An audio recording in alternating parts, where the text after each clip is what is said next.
nosotros esta propuesta en el marco de la Feria del Libro La Rioja 2021. En esta oportunidad la propuesta viene de la mano del doctor Sabino Antonio Luna, nuestro querido Anton. ¿Cómo le va? Gracias por permitirnos y darnos este espacio en su apretada agenda. Anton, una pregunta que creo que se hace la mayoría de la gente. ¿Existe vida después de esta vida? ¿Evidencias científicas para sostener esto hay? Por supuesto, y eso es lo novedoso de la propuesta que estamos haciendo, porque sin ninguna duda, para toda la humanidad, en cualquier tiempo y en cualquier latitud, la problemática de la muerte ha sido una temática siempre presente. Lo que ocurrió es que fue abordada desde una perspectiva religiosa,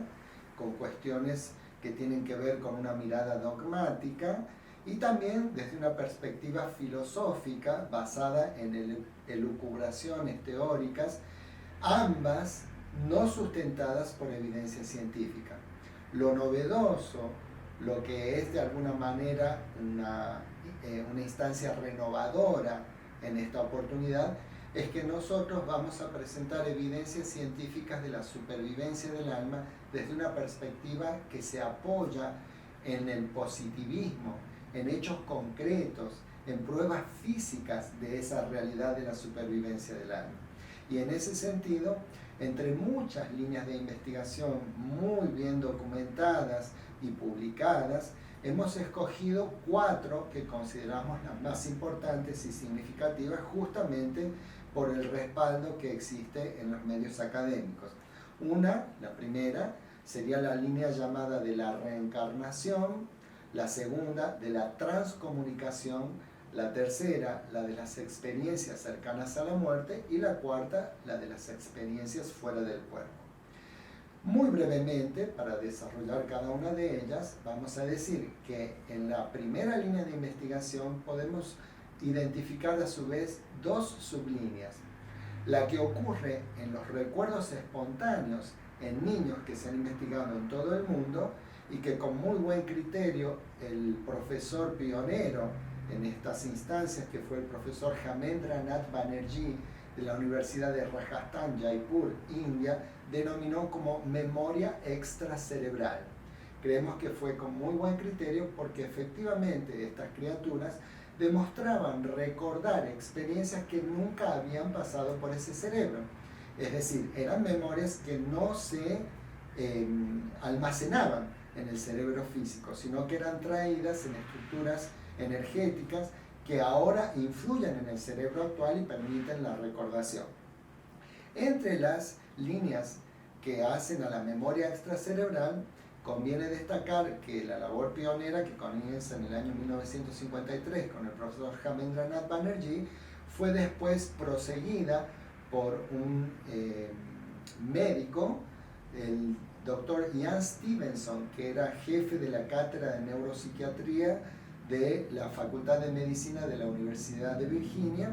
y el otro gran representante de las investigaciones en este campo fue el ingeniero Hernani Guimarães Andrade de Brasil. Él tuvo la particularidad de haber investigado todos los casos, que fueron 75,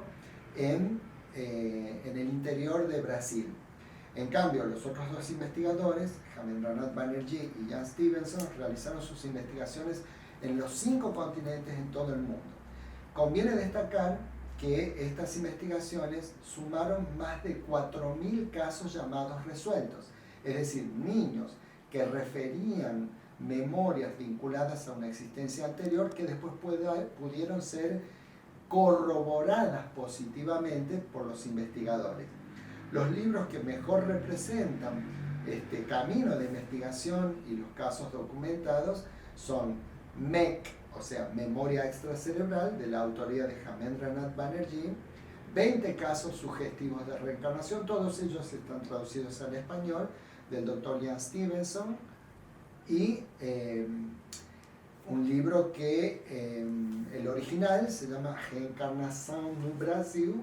y que fue traducido al español como 8 casos de reencarnación y que corresponden al ingeniero Hernani Guimarães Andrade.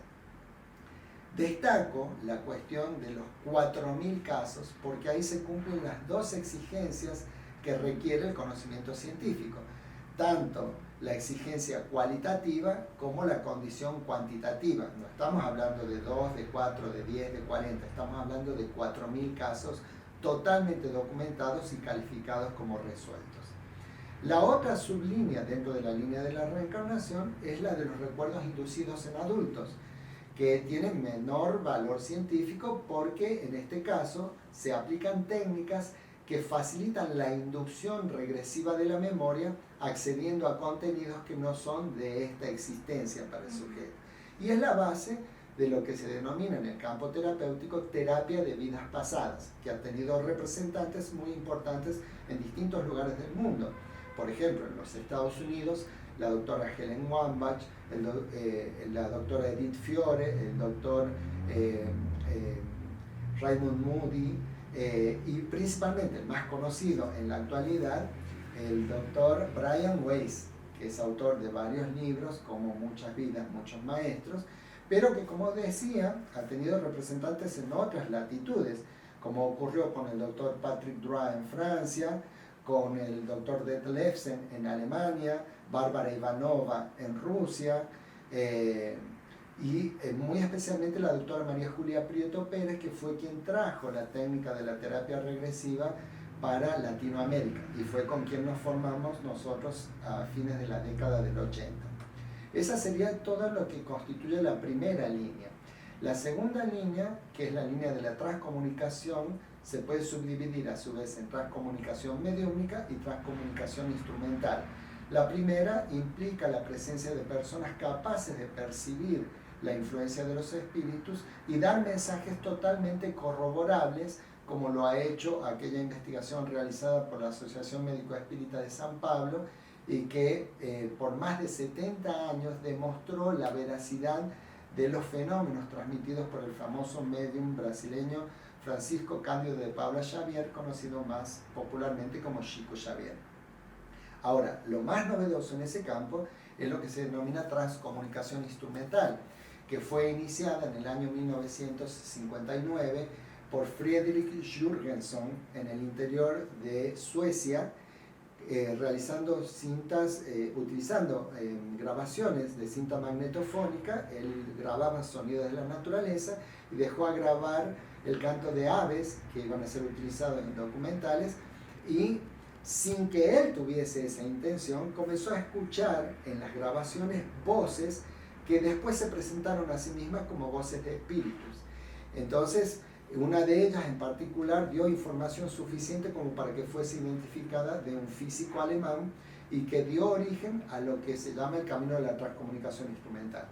Es decir, espíritus que se comunican por medio de instrumentos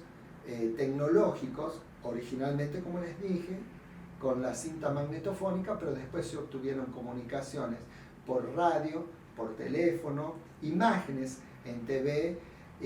Incluso hay un ingeniero americano llamado George Meek que ideó una especie de walkie-talkie con el más allá que permite una comunicación de ida y vuelta y que llamó Spiricom, los fenómenos de voz electrónica, y actualmente la mayoría de ellos se obtienen por medio del uso de programas de computación, que es también una forma de transcomunicación. Lo más curioso, sobre todo para nuestra cultura, es que algunos representantes muy importantes de la Iglesia Católica Apostólica Romana forman parte de este campo de investigaciones. Fredrik Jürgenson, que no era católico, él era protestante, recibió nada menos que de las manos del Papa Pablo VI la condecoración de San Gregorio Magno, porque la Iglesia le reconoció la contribución que hacía a la confirmación de uno de los principios de sus postulados, que es la vida del alma después de la muerte del cuerpo físico. Y el Papa Juan Pablo II indicó al notable investigador François Brun, un padre católico apostólico romano, que se ocupara de verificar si eran fehacientemente auténticas las comunicaciones obtenidas por transcomunicación instrumental. Y este cura católico apostólico romano no solo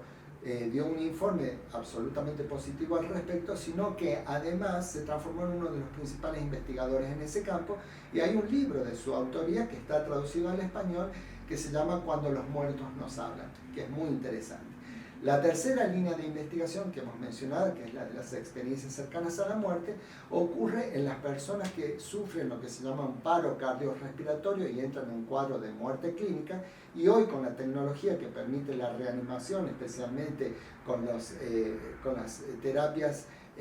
ambulantes que existen en los medios de asistencia, ha posibilitado que muchos de los pacientes, así es el término médico que se usa, resucitados, refieran experiencias estadísticamente en el 48% de los casos, o sea, uno prácticamente de cada 2 casos de muerte clínica viven una experiencia cercana a la muerte, en la cual se identifican 14 elementos que están muy bien descritos. Incluso existen asociaciones internacionales para el estudio de las experiencias cercanas a la muerte, entre las cuales quizás la más conocida sea la visión de una luz o de un túnel, de un límite, de un ser superior, de una voz y sobre todo una sensación de paz muy particular, que hace que las personas que han vivido experiencias cercanas a la muerte en general pierden el temor a la muerte y tienen una certeza, una seguridad de que la vida continúa. En este campo, muchas de las situaciones que han involucrado experiencias cercanas a la muerte han permitido verificar la percepción del individuo en ese momento en que estaba en paro cardiorrespiratorio de situaciones que se pudieron corroborar positivamente. Y finalmente, la cuarta línea de investigación, que es la de las experiencias fuera del cuerpo, involucra principalmente a un ingeniero investigador especializado en sonido de los Estados Unidos, que es el ingeniero Robert A. Monroe, autor de un libro denominado Viaje fuera del cuerpo, quien experimentaba espontáneamente situaciones en las que sentía cuando iba a dormir que podía salir de su cuerpo y que percibía cosas que originalmente él consideró que eran sueños extraños, sueños raros, y después tuvo oportunidad de verificar que se correspondían con hechos positivos de la realidad.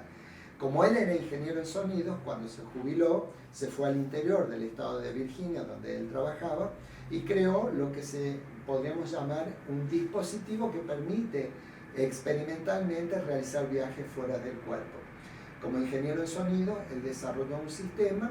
en el cual estimulaba a ambos oídos con auriculares con una diferencia de 4 Hz entre uno y otro, y eso permitía que la persona saliese con mayor facilidad desde el punto de vista espiritual de su cuerpo físico en una cabina que él manejaba, que él maneja, porque yo tuve oportunidad de dar una conferencia sobre este tema en Estados Unidos, y justo una de las personas que asistió había estado con Robert A. Monroe y había realizado su viaje fuera del cuerpo. Se utiliza un colchón de agua y se utiliza una música suave, una iluminación que se va atenuando, y ahí la persona tiene la posibilidad de experimentar. En el caso que yo estaba contando, esta mujer estaba en silla de ruedas, y en la experiencia que pudo vivenciar fuera del cuerpo, obviamente pudo superar esa limitación, que era una limitación de su cuerpo físico y no de su ser espiritual. ¿Por qué nos parece tan importante plantear estas líneas de investigación en torno a las experiencias fuera del cuerpo, a las experiencias cercanas a la muerte, a la transcomunicación instrumental y a la reencarnación?